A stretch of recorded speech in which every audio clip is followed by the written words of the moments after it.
Wah, gelap sekali ternyata.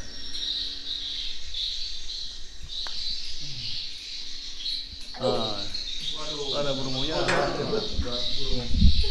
Yang putih-putih ini semua sarangnya. Yang kayak mangkok-mangkok ini sarang semua ini.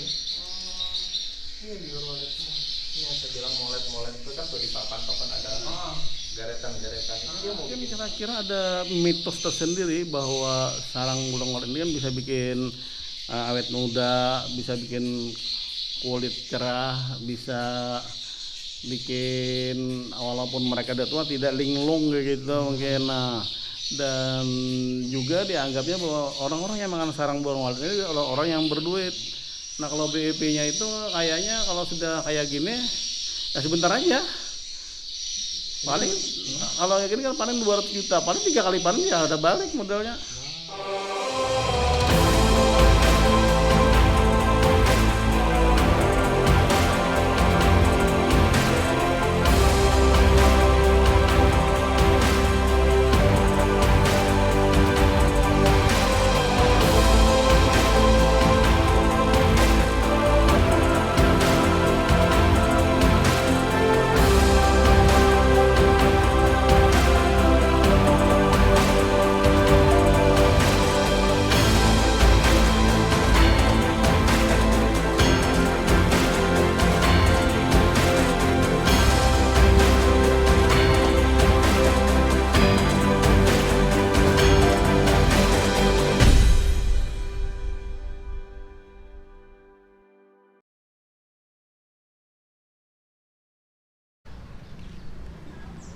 Di perjalanan ke Banjarmasin, kami transit di Barabai, ibu kota Kabupaten Hulu Sungai Tengah, Kalimantan Selatan.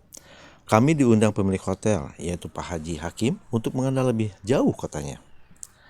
Hai pemirsa, selamat pagi. Kami sekarang ada di Barabai. Kami akan sekarang berkeliling Barabai. Salah satunya adalah melihat susah. Oke. Kita akan diajak berkeliling oleh Pak Hakim dan Pak Wawan. Melihat kampung suku Dayak serta kawasan wisata lainnya di tempat di Barabai ini.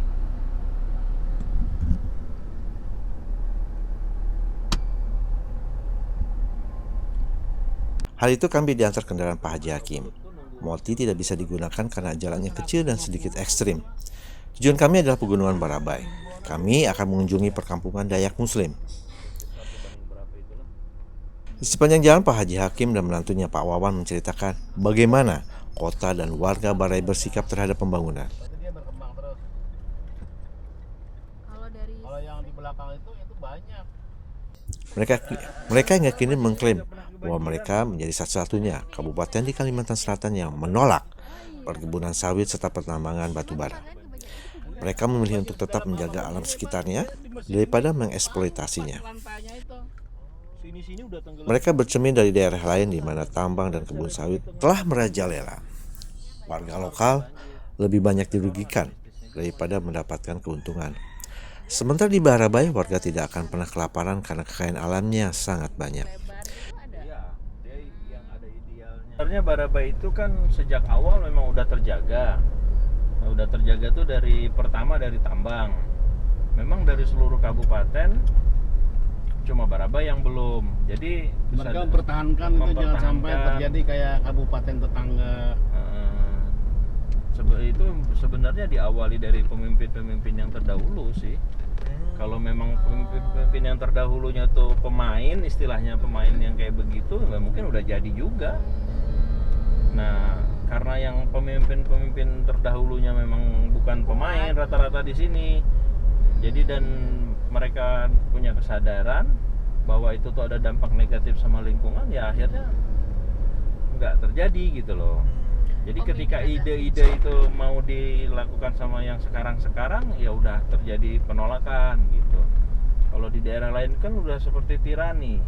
Pemimpin-pemimpinnya dari zaman ke zaman memang harus orang-orang pemain semua. Pemain tambang maksudnya. Udah ya. disetting juga Udah ya. disetting begitu. Jadi orang-orang kaya di Kalimantan yang punya kekuasaan duit, dia yang naro-naro pejabat-pejabat itu gitu. Di sana kan daerah rawa, sana kan banyak sekali itu mau dibikin sawit, kemarin masyarakat menolak. Alasannya Tapi apa? kalau Pak? sawit Alasan ini Pak, masyarakat? dia akan boros sekali memakan air ini. Oh. Ada salah satu kebun sawit di India, di semuanya di pesisir di pesisir sungai itu, selama sawit itu ditanam 25 tahun sungai itu kering. Wih, Kayak sungai ini habis karena tanaman yang paling boros memakan air tuh sawit. itu ada memang tokoh-tokoh yang menolak gitu Pak, atau memang masyarakat secara umum? Iya, masyarakat sebagian lah yang ada Keren yang banget seperti sih. LSM yang pintar-pintar itu Oh, yang LSM juga ada ya? Banyak, Pak Jainuddin ini LSM. Pak, ini kan oke saya ditolak. Terus apa alternatif masyarakat untuk mendapatkan penghasilan dan apakah itu sudah mencukupi? Iya kan masih pendapatan lokal mereka kan dari dulu gitu-gitu aja. Katanya kalau daerah rawa sana ditanamin sawit habis lah pencaharian mereka kan dari hasil-hasil ikan air tawar itu kan di sana, kalau diambil jadi sawit kan semua jadi habis. Karena lahannya kan dirubah, dibentuk jadi lapangan sawit. Lahan di sana tuh nggak kayak di sini, Pak. Di sana itu daerah rawa total yang mau dijadikan kebun sawit ini. Sedangkan daerah rawa yang istilahnya rawa terhampar itu sampai pernah diliput TV. Jadi kayak apa istilahnya negeri di atas air katanya. Ya karena memang betul-betul semua rumah apa semua di atas air. Itu yang benar-benar di rawa betulan. Nah, kalau itu dibikin kebun sawit, dikhawatirkan ekosistem rawanya rusak. Memang rusak habis dia. Iya. Ada yang di daerah hulu sungai utara ini ada tanah saya di sana sekitar itu dulu kan airnya tergenang terus, sekarang udah dibikin sawit habis airnya semua. Itu ke sana tadi Karena dia rekreasi kan air panas, dibikinnya dari drainase itu disalurkannya. Jadi di samping air terhabis teralurkan ke sungai besar, juga habis dimakan oleh sawit itu. Ini ya, kenapa? Jadi otomatis kan nanti yang menikmati itu yang punya sawit atau yang berhubungan dengan kebun sawit. Tapi masyarakat umum kayak sekarang yang sehari-harinya ambil Hidup ikan, dari jual ikan, makan dari ikan penghasilan carian itu akan terganggu. Prinsipnya gitu, Pak. Mati mata pencarian. Iya, mati mata pencarian yang mereka setiap hari kerjanya nyari ikan di rawa-rawa. Makanya orang di sini tuh istilahnya peribahasanya kalau sampai nggak makan tuh memang benar-benar udah kelewatan. Karena ikan itu asal mau bergerak pasti ada Pasti dan banyak berlimpah gitu, banget berlimpah ya. Alhamdulillah kita sekarang sudah ada di Kampung Haruyan Dayak, yaitu kampung Dayak yang kami kunjungi selama di Barabai, Kalimantan Selatan, dan kondisinya ternyata di sini sudah menjadi perkampungan lama dan mereka sudah tidak lagi nomaden. Jadi kondisinya seperti rumah-rumah lainnya di Barabai. Dan ini adalah masjid yang dibangun oleh Mu'alaf Center Indonesia dalam beberapa tahun terakhir ini. Jadi di sini sudah terjadi di sini sebagian besar berpenghasilan sebagai petani dan pekebun. Nah, kita coba lihat nanti di sini. Pagi Ibu, saya Dodi. Pagi Bapak, saya Dodi. Apa kabar Ibu? Nasi ketulet. Kepala desa. Oh, kepala desa. Oh, kepala desa. Berapa umur? 90. Luar biasa. biasa. Bapak siapa namanya, Pak? Ruai. Pak Bakar Ruai. Ruai. Oh. Nggak kelihatan, Pak. Bapak seperti usia 60 tahun saja, Pak. Banyak ini di gunung ini kan. Ada yang lama lagi pada sini ini ada lagi Ada yang lebih tua lagi. yang lebih gitu tua kan. yang lebih 100-an atau 200-an. 150 tahun Iya, katanya. cuma kadede yang Itu kan kelihatan anu kan, yang ini akar itu kan. Iya. Nah, Nah, itu perempuan. 150 tahun. Iya. 128 kalau itu. Ade, 138. Iya. Masih kuat Pak, naik jalan-jalannya ini bukan yang pakai sandal. naik sampai ke situ Naik, yang naik. kita tuju ini nih. Ini naik Masih kuat ya. Masih kuat. Jalan sini jalan-jalan doang. Bapak sendiri saya juga kaget 60 tahun aja seperti usia 60 tahun. Jadi syukur alhamdulillah pernah ke Jakarta juga. Oh, ada acara apa Pak di Jakarta? Dibawa oleh Bupati. Waktu itu tahun 82 tanggal 9 Juni Nah, apa? pernah ke Istana Negara di Istana Merdeka. Oh, ada acara apa waktu itu Pak? Itu pertemuan. Pertemuan? Anu aja kunjungan. Oh, kunjungan. Kunjungan anu kalau katanya kalau dari Kalimantan nih kunjungan kepala desa, kalau di sana Seluruh kunjungan kepala orang. desa. di Ketemu Jawa. Pak Harto dong ya? Iya, sampai orang 90. Oh, Waktu itu kan pemilu iya, 82 itu ada 3 partai, iya, ada P3, ada PDI, ada Golkar. iya, Presiden Pak Harto. iya masih Pak Harto ya, 82 sih, iya. Pak, Dijanji ini tertarik dengan Bapak yang usia 90 tapi masih terlihat masih sangat muda gitu. Itu apa Pak? Udah itu soalnya mengenal antara soalnya ada dua macam kita nih umat yang siapa aja pun agama apapun sama Apa tuh Pak? dua aja, karena air sama nur tidak dirusak itu. ini masih masih alami. Jadi air yang dipakai ini untuk minum ke tanaman-tanaman ini Enggak, kita menganuakan Nah, tubuh kita. keyakinan Kan kita. kalau air tuh ada yang pernah tua. Air Tidak udah ada mau katanya rusak. kalau air tua. Nur cahaya tidak mau dirusak. air nggak pernah tua Air aja. ada lah tua. Nggak ada. Tetap bersih, tetap putih. Air yang Biarpun dijarang, biarpun dibikin kopi, tetap kalau kancing tetap putih. Ya, ini gratis Pak. Air sampai 10 tahun pun bertahun nggak habis. Pempakin namanya Pak. Pempakin ya? Ya, kalau di sini pempaken namanya. Ini Hakim bawa apa Hakim? Hakim bawa apa? Pempakin. Namanya pempakin. Pampakin, Pempakin. pampakin, kayak pumpkin. Orang yang nggak suka durian biasanya suka Gak enak. Baunya kayak apa ya? Coba coba.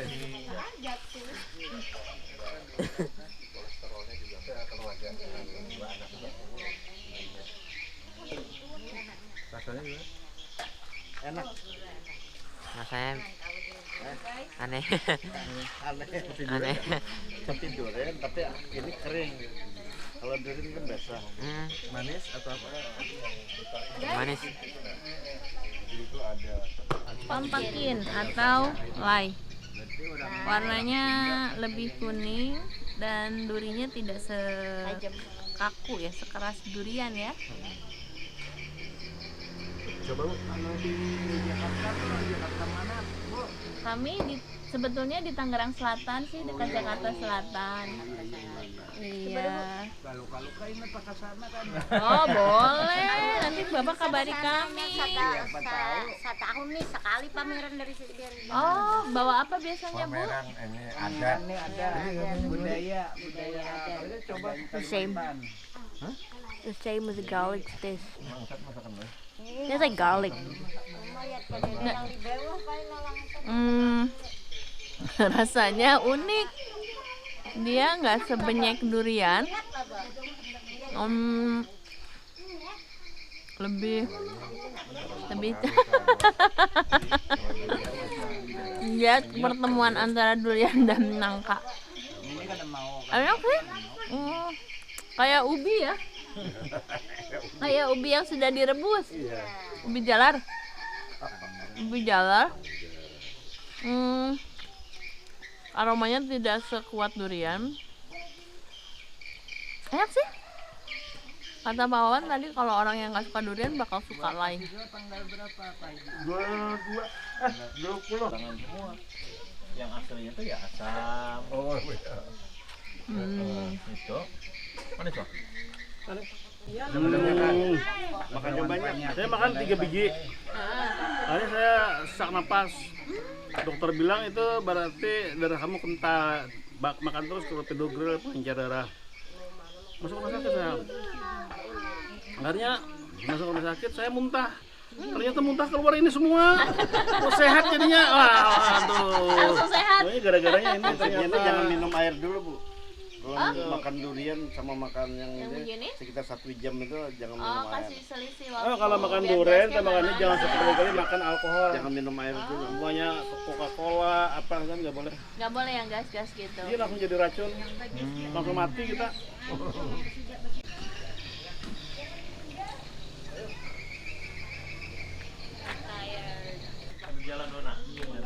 Pak, pamit dulu Pak.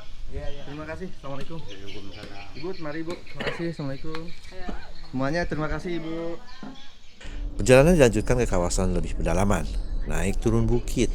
Sambil menikmati pemandangan alam dari bukit, kami berdiskusi tentang potensi alam Barabai. Macam-macam. Batu bara, Ada segala emas, hasil bumi yang ada ada di dalamnya besi. itu. Pokoknya di sini Dan kita lengkap lah, berusaha logam supaya mulia. ini dipelihara dengan baik. Karena buat anak cucu kita masa depan kan. Kalau ini dilakukan penambangan, ya secara tidak langsung Barabai itu walaupun tidak ditambang sudah banjir kota Barabai. Apalagi nanti pohon-pohonnya, kemudian tanahnya ditambang malah bertambah lagi. Nah, kami mengharapkan supaya ada perhatian pemerintah untuk bisa melestarikan alam pegunungan Meratus ini supaya dijaga dengan sebaik-baiknya, dan juga hal-hal yang berkenaan dengan administrasi dan sebagainya itu juga betul-betul harus ketat. Ya. Masyarakat Barabai sendiri masih bisa punya keinginan untuk melestarikan alam. Gimana di Padang? Apa Pak? Mayoritas masyarakat kota Barabai atau Kabupaten Hulu Sungai Tengah itu berusaha sedemikian rupa untuk bisa melestarikan alam ini, dan mereka bersama-sama menjaga dan merawat, dan sampai alam yang masih perawan ini ya dilakukan perusakan gitu. Mereka bersemangat dengan adanya tekad Sep Meratus. Ya. Kalau kami kebetulan di Pegunungan Meratus ini Sep Akidah, ya, yang menjaga akidah mereka yang masuk Islam, para mualaf, kami bina, kami didik agar supaya mereka juga di samping akidahnya mantap, utamanya juga mereka bisa menjaga alam sekitar. Itu banyak, tapi gimana caranya nih Pak bisa bersatu dan juga bisa diselamatkan alamnya? Kan katanya ini adalah gerbang terakhir dari Kalimantan, yang satu-satunya kabupaten di Kalimantan yang tidak tersentuh oleh tambang maupun oleh sawit ya. Pertama, secara administrasi itu bergantung pada pemerintah daerah. Kami masyarakat sudah sepakat untuk tidak untuk ditambang.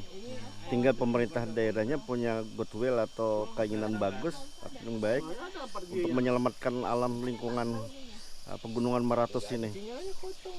Kalau pemerintahnya lemah dan mudah untuk bisa dirayu atau dan lain sebagainya, kami juga sebagai rakyat secara hukum ya tidak mempunyai kekuatan apa-apa. Satu-satunya pagar yang bisa membintingi untuk bisa bertahannya Pegunungan Meratus ini dari pemerintah dulu, dan kami rakyat mendukung keinginan baik pemerintah untuk bisa melestarikan alam itu. Kalau bagi masyarakat, untung hidup apa adanya seperti ini. Mereka ya cukup bisa menikmati dengan hasil alam, dengan hasil perkebunan mereka. Mereka berkebun karet, mereka berkebun ya tanam-tanaman, kemudian berkebun sayur-sayuran, itu dapat dinikmati, dan mereka ya cukup sejahtera aja dengan apa yang ada ini. Seperti misalnya berkebun lombok, atau juga mereka memanen kemiri, namanya kan banyak pohon jaring. Kalau sini kan kalau jaring apa namanya kalau bahasa Indonesianya. Mereka cukup dengan alam yang ada ini mencukupi mereka. Selain di tambang sebenarnya banyak ya usaha-usaha itu dari pemimpin. Iya, ada upaya-upaya yang dilakukan oleh calon-calon pemimpin yang masa akan datang itu agar tidak mesti pendapatan asli daerah itu lewat tambang misalnya kan, karena masih banyak alam ini masih memungkinkan untuk dikelola dengan sebaik-baiknya, masih memungkinkan untuk mensejahterakan masyarakatnya. Perdagangan juga bagus. Yang menonjol sekali untuk sementara untuk Kota Beraba ini ada sayur-sayuran. Sayur-sayuran dari hasil pedesaan yang ada di Hulu Sungai Tengah ini sampai merambah ke provinsi lain, sampai ke Kalimantan Timur, Kalimantan Tengah. Nah, mereka cukup menikmati dengan apa yang ada yang seperti itu. Kami sekarang sudah sampai di tujuan. Ini airnya Pak nggak pernah kering sampai berapa puluh tahun aja. Oh ini airnya? Iya. Nggak pernah kering. Terus mancur.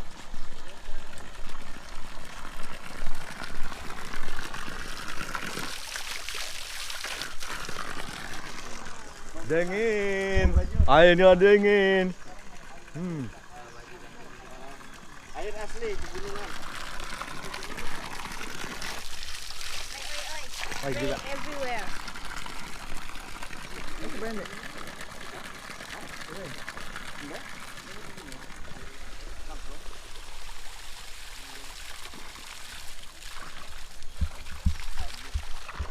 Ini diminum juga aman ini.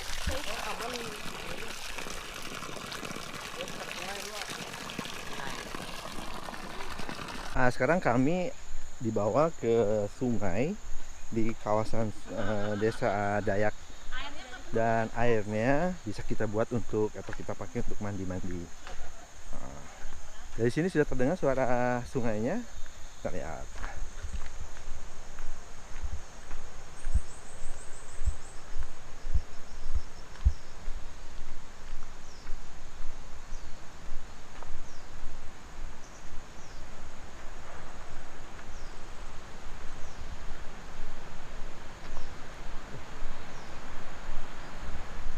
Airnya ternyata lumayan deras.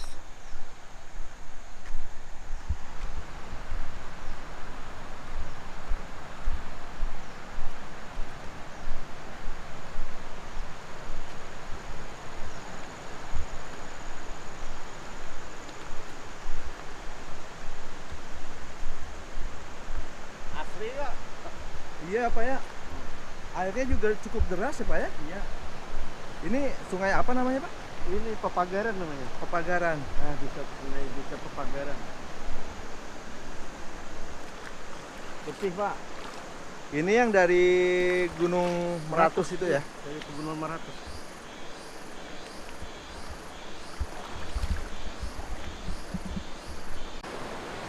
Ada sih bawa pakai anaknya sih Bang. Dingin. Dingin Bang. Dingin airnya. Sejuk, airnya bersih, jernih. Air dari gunung.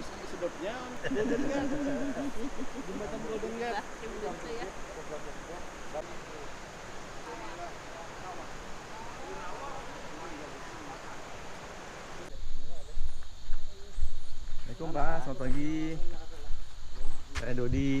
Adakah durian nih, durian? Duriannya habis sudah. Saya Dodi, assalamualaikum. Andi. Saya Dodi. Iya. Tor ano kah ini kalau Indonesia kah? Iya Pak. Tor Indonesia artinya durian Pak.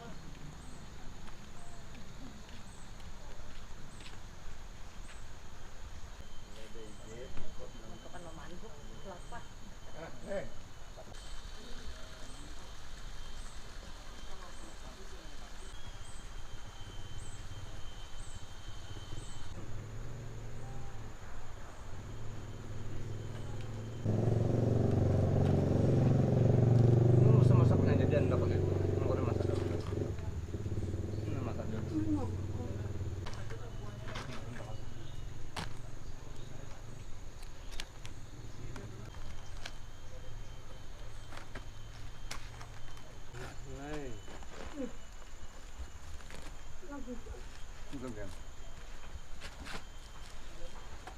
Hasil panen, Pak. Hasil panen kamu. Ini di kebun sendiri Pak ambilnya? Kebun sendiri. Dan durian juga ada tapi sekarang durian, Durian udah habis. sudah habis. Ada aja di sana tuh mak ada begitu banyak lagi. Kalau ke sana bisa ada durian yang cuma ada begitu banyak. Ini yang di dekat sini aja yang parah sini. Ada pepakin, ada apa namanya tuh? Apa tadi? Itu belum masak lah.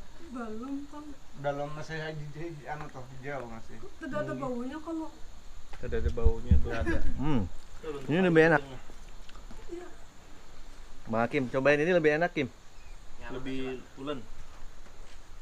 Dia lebih, kalau yang tadi itu kan belum seberapa matang. Kalau ini udah lebih matang. Iya.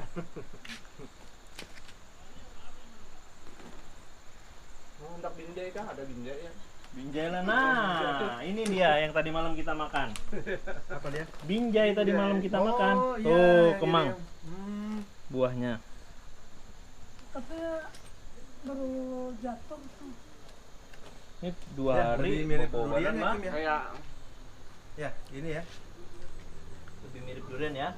Nah, Ini lebih mirip durian, lebih matang.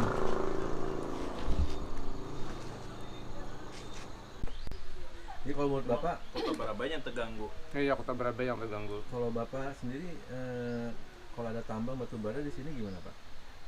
Kalau gitu udah usaha digawe Bang maksud kita. Untuk selamanya aja. Karena kalau digawe seperti di Peringin itu contoh-contohnya itu sudah limbahnya itu yang parah. Nah, itu yang dikhawatirkan. Hancur alamnya. Hancur alamnya.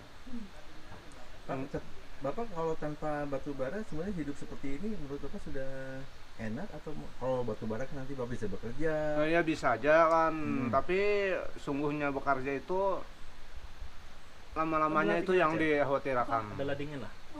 Beri itu ladingnya. Nah, kalau mungkin untuk kita aja sampai ke anak mungkin udah jadi masalah, tapi kalau ke anak cucu turun lagi ke bawah itu yang susahnya kayaknya.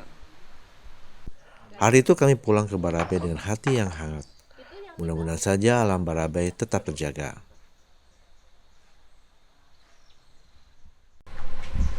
Gimana? Kita tuh dari Sumatera, Jawa, Bali suka ngelihat gedung-gedung walet, tempat orang memelihara burung walet, tapi belum pernah lihat sarang waletnya seperti apa. Nah sekarang kita mau lihat sama Pak Haji Hakim.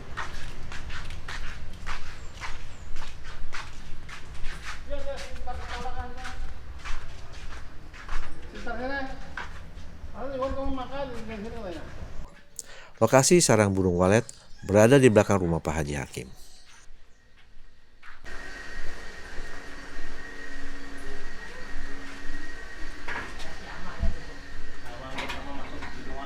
Baru pertama kali, ini adalah pertama kali kami masuk ke sarang burung walet.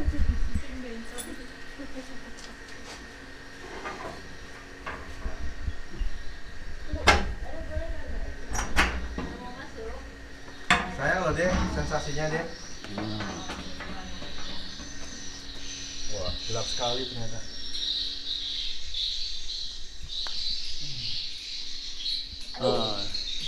Ada burungnya. Nah, ini sarang-sarangnya, Pak.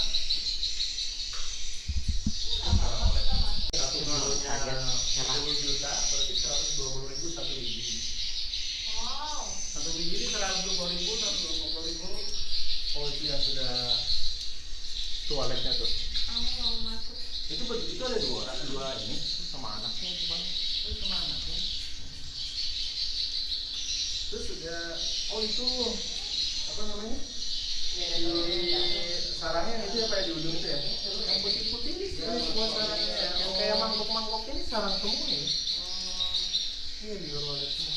Ini yang saya bilang molet-molet itu kan tuh di papan-papan ada garetan-garetan. Itu dia mau bikin sarang, ketika bakal sarang gitu.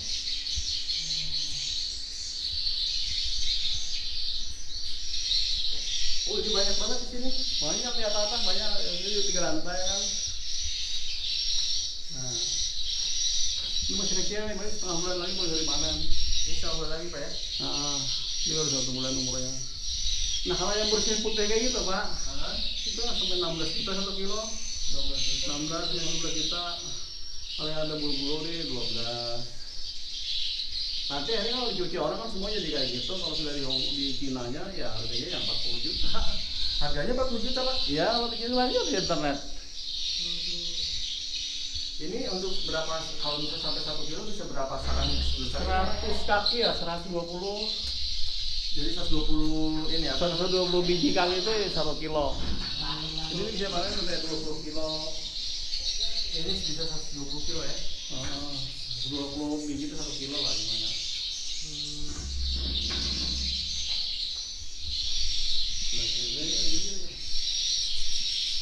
Ini ada harus khusus nggak sih Pak? Konstruksinya? Apanya? Konstruksinya? Konstruksi. Misalnya saluran udara, terus kegelapan dan macam-macam. Ya tergantung aja sebenarnya. Suka-suka aja gitu nih. Nah, jadi harus ada air gitu Pak? Nggak ada? air aja supaya dingin aja. Oh, dibuatin juga di sini air. Ya apa juga. Cuman pendinginan aja. Pendinginan ya Pak? Jadi terlalu panas. Oh, ini yang speaker yang dibuat untuk ini bu, sebenarnya suara speaker atau suara burung Pak? Kenapa? Yang bunyi ini suara musik. Musik ini ada speaker kecil-kecil tuh. Nah, itu kecil. Dia lihat keluarnya lah sana Pak. Beli tadi? Apa sih? Oh, ada di atas. Ya. Oh. Ini lantai paling banyak yang mana Pak? Lantai bawah atau lantai atas biasanya? Kurang lebih Sama juga? sama 3 lantai nih. Ini investasinya berapa sih Pak untuk bangun kayak gini? 5 lantai kayak gini? Ini 3 lantai ini kan kalau ini kan 14 meter ya kali itu kali 6 kali 3 lantai. Jadi umpamanya kalikan aja kali 3 itu berapa? Kalikan anggaplah sekitar 2 juta 3 juta satu meternya. Jadi dikalikan kita gini 14 kali 6 kali 3 kali sekitar 3 juta lah per meternya. Nah, ini kan beton permanen. Beton permanen. Kali 6 kali 3 kali 3 juta ya. Kali 3 juta. Ini kan bekastingnya saya bikin plat baja jembatan dan harusnya di atasnya lagi kan dicor. Kayak di sebelah ini konstruksinya murah. Ini kayu aja. Kayu yang sebelahnya tambang ini. Ini burungnya berkeliaran aja, jangan keluar masuk ya. Nanti keluar karena sana ada pintu keluarnya.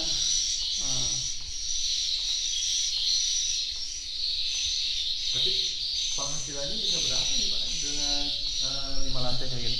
Hari ini 3 lantai ini antara 25 kilo dapat saya 1,5 bulan. 25 kilo kali tergantung bentuk sarangnya ada antara 10 sampai 15 juta 1 kilonya. Jadi 20 kilo kali 300 jutaan lah. 300 jutaan untuk 1,5 bulan. 1,5 bulan. Jadi BEP-nya berapa tahun Pak biasanya? Ya kita kalau BEP-nya itu sarang burung ini kan bukan begitu kita bikin tahun pertama, tahun kedua itu paling bisa menghasilkan sarang 1 kilo. Nanti seiring dengan berjalannya waktu kalau sarang itu bagus dia akan bertambah terus.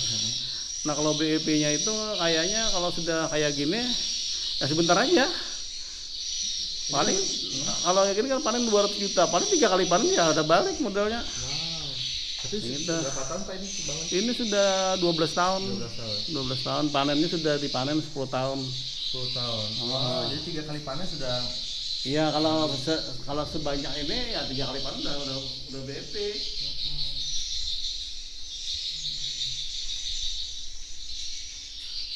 Kita belum lagi kayak gini-gini aja yang dikirim ke Cina mana-mana itu. Tapi produksi dalam untuk yang konsumsi dalam negeri sedikit Pak ya? Kenapa?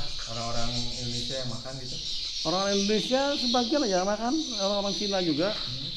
Tapi yang umumnya yang jadi mitos ini semuanya di negeri Cina yang makan kan. sejak zaman nenek moyang dulu mereka. Di mainlandnya ya. Sejak zaman kerajaan dulu mereka cari sarang burungnya ke Indonesia. Pak, kalau tadi Bapak bilang kenapa sih orang Tionghoa itu di mainland suka banget sama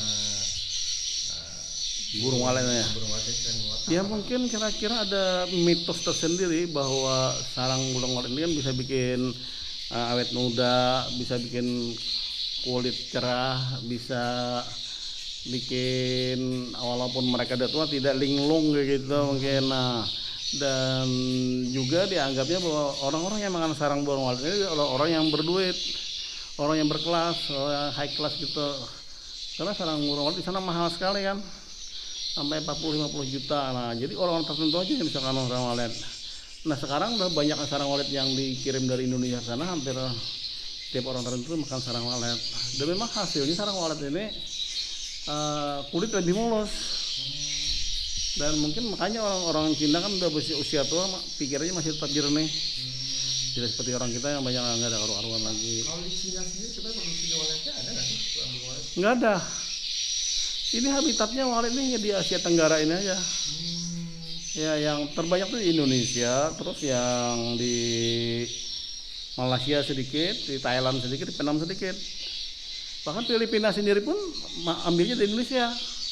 Jadi Indonesia yang produk terbanyak. Makanya tadi ada sekitar 80% produk dunia itu dari Indonesia. 80% dari 85%-nya itu dari Kalimantan. Jadi Kalimantan yang terbanyak. Sarang walet itu yang terbaik hasilnya.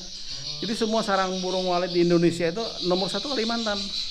Yang disebut sarang burung walet yang terbaik itu apa, Pak? Yang terbaik itu Pak yang putih bersih tanpa bulu sempurna seperti kita ini. Nah, itu terbaik. Nanti kalau sudah di tangan eksporter dicuci lagi, dicuci, dibersihkan, dibuangin kotoran-kotorannya, dikemas. Nah, itu yang terbaik. Itu harga tertingginya berapa? Harga tertinggi kalau kita dengar kita lihat di internet itu sampai 45 juta di Cinanya itu 1 kilo. Juta paling mahal. Itu. Terima kasih Pak sudah diajak ke tempat sini. Iya. Ini burungnya lagi pergi nih banyak. Kalau burungnya biasa lagi banyak dia penuh nih. Biasanya malam datang ya Pak? Dia sore datang. Panennya biasanya siang, malam atau kapan? Oh, panennya kira jam 9 sampai jam 4. Jadi dikala-kala dia pergi. Nanti kalau dia sudah jam 4 dia datang kan, nanti kita berhenti panen.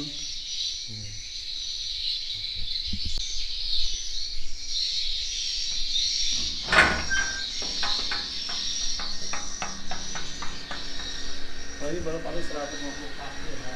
Iya. Itu tadi perjalanan kita ngelihat sarang burung walet. Menarik ya, secara investasi pun juga sangat menguntungkan jika memang menghasilkan. Karena sarang burung walet itu ternyata memang sepertinya tidak ada jurus yang gitu. Katanya sih itu tergantung dari juga rezeki kita sebagai pengusaha burung walet. Tempat-tempat yang kita pengen lihat. Sama makan ini. Iya. Ibu nggak pernah makan ini seumuran. Itu binjai itu. Tadi malam makan binjai. Makan binjai di warung yang sudah difermentasi. Enak dikasih air, kasih kacang. Ya. Terus makan ini deh pertama kali. Masih belum. Jadi ini adalah sarang burung walet yang sudah dipanen. Ambil yang kotak tuh. Iya, ini kotak dalam tadi sudah besar. Jadi ini yang diambil setelah yang tadi. Seperti ini ya Pak? Seperti ini. Ya, dipanen. Pakai Kalau dipanen scrap betul besi dipanen. itu manennya. Itu sebenarnya sudah banyak yang bisa dipanen. Iya. Tapi yang kecil juga ya. Ini teksturnya agak keras dan kering. Jadi biasanya nanti dibuat sup ya Pak? Ya, kalau di Cina kan bisa dibersihin, disep, kadang cuma dicelupin air panas dimakan gitu. Oh, Bisa oke. dibikin sup. Lalu bagian seperti ini nanti dibersihkan sebelum dijual. Dibersihkannya gimana prosesnya? Dibersihkan di air aja. Oh, pakai air. Dia Air. nggak larut nanti. Dicuci dengan air. Enggak larut, Nggak larut. lembut aja. Lembut aja dia. Ini Kalau direndam di grade-nya air grade bisa berapa ini? diremet-remet. Ini kalau yang itu grade-nya grade 1 kalau sudah dibersihkan. Satu kalau dibersihkan. Oh, dibersihkan. Ya artinya harganya bisa sampai 10 sampai 15 juta itu. Kalau untuk yang grade 1 itu sekitar sampai Kalau sudah dibersihkan, pembeli yang beli di sini sekitar sampai 18-20 juta. Kalau dia masih kotor, ada bulu-bulunya dikit ya sekitar 10 juta, 6 juta tergantung lah. Padahal ngebersih juga nggak terlalu susah ya, artinya hanya tinggal dikit-dikit aja Ya, bisa gitu. sampai naiknya harganya beda ya. Beda harganya, mereka pun kalau dibersihkan kan dipotong-potong samping-sampingnya ini. Nah, dibersihkan, ada yang dibuang. Ini susurnya ada beberapa persen gitu, berapa persen. Nah. Banyak banget ternyata. Wow. Kalau panik sampai 2 box besar tuh. Berarti ini semua dibersih. Oh, ini bulu-bulunya Ya, itu. dibersihkan. Berarti ini setelah berapa minggu? 45 hari itu. Betul, ini umurnya 45 hari ini. 45 hari ini ya. Kalau kita jual asalan ya jual kayak gini aja. Oh, udah sebenarnya udah berdaya nih yang jual dulu. Harganya 10 Ini juta kemarin Harganya lebih. ditawar orang 12 juta berapa? 12,5. 600. 12 juta nggak saya jual. Per kilonya. Per kilonya saya mau 14 juta. Nggak saya jual nih, mungkin bulan depan ya naik aja lagi. Gara-gara corona. Ini gara-gara corona Gara-gara aja. corona. Jadi nyari kesempatan sama pedagang. Bisa Yang ngirim. ngirim katanya pedagang, pemerintah Nggak tidak pernah ngaruh melarang ya. ekspor impor. Berlembar-lembar. Yang dion itu. Ya kalau dibikin ke bubur ayam buyar. Oh. Paling tinggal yang gumpal-gumpal kayak gini nggak buyar. Tapi kalau yang kayak gini-gini buyar dia jadi. Kayak gini aja 150.000 satu ini. Oh, karena dia per lapis-lapis ya. Iya, Lapis. dia Jadi kan per per lapis kan ini ya. Lapis. Jadi dia kira-kira kayak gini-gini kan. Kalau bikin gini lagi ya, terus aja. Ya Allah. Ternyata kalau itu Facebook tadi. Nginep ini berarti ya. Belum tentu nginep. Oke, berarti kita nanti positif ketemu di Banjar. Ya, Ibu, Bapak terima kasih. Ya, terima kasih disamperin, Pak. Aduh. Mudah-mudahan ketemu lagi nanti. Ibu makasih. Aduh. Mas Wawan terima kasih ya. Ya, sama-sama. Mudah-mudahan ketemu lagi insya Allah. Ya, siap. Ketemu di Banjarbaru. Ya. Cepat sembuh. Sip. Tiap minggu Jakarta. Oh iya. Om ini ikut bareng kita. Makasih Ini bawa kenang-kenangan satu. Bikin bubur. Oh gitu, bubur nasi nanti. Ini kalau bahasa sarang walet plontos namanya. Pelontos. Karena nggak ada bulunya sama sekali. Amanin aja. Nah, ini sih yang yang pertama. Melati. Sama saya Dodi. Itu Hakim namanya. Oh, sama Hakim. Ada sarang burung paling mahal yang begini. Nggak ada bulu sama sekali. Ada Kalau di yang scrapbook Berarti deh. direbus, jadi dibuangin bulu-bulunya, jadi kayak soon. Jadi ya separuh gini aja, bikin bubur atau bikin salad gitu. bikin sup atau bikin capcay. Oh, siap. Enak. Itu bisa 4 kali lah ya. Oke. Oh, jadi dipotong dulu, baru kemudian dibersihkan. Kalau iya dibersihkan atau semua langsung tapi disimpan di kulkas kan Oh, bagus. gitu. Jadi dia kayak soon nanti. Oke. Mau jualan. Ini tadi mau dibawa, bawa. Enggak Pak, terima kasih. Bawa aja. Enggak, makasih. Tadi kita makan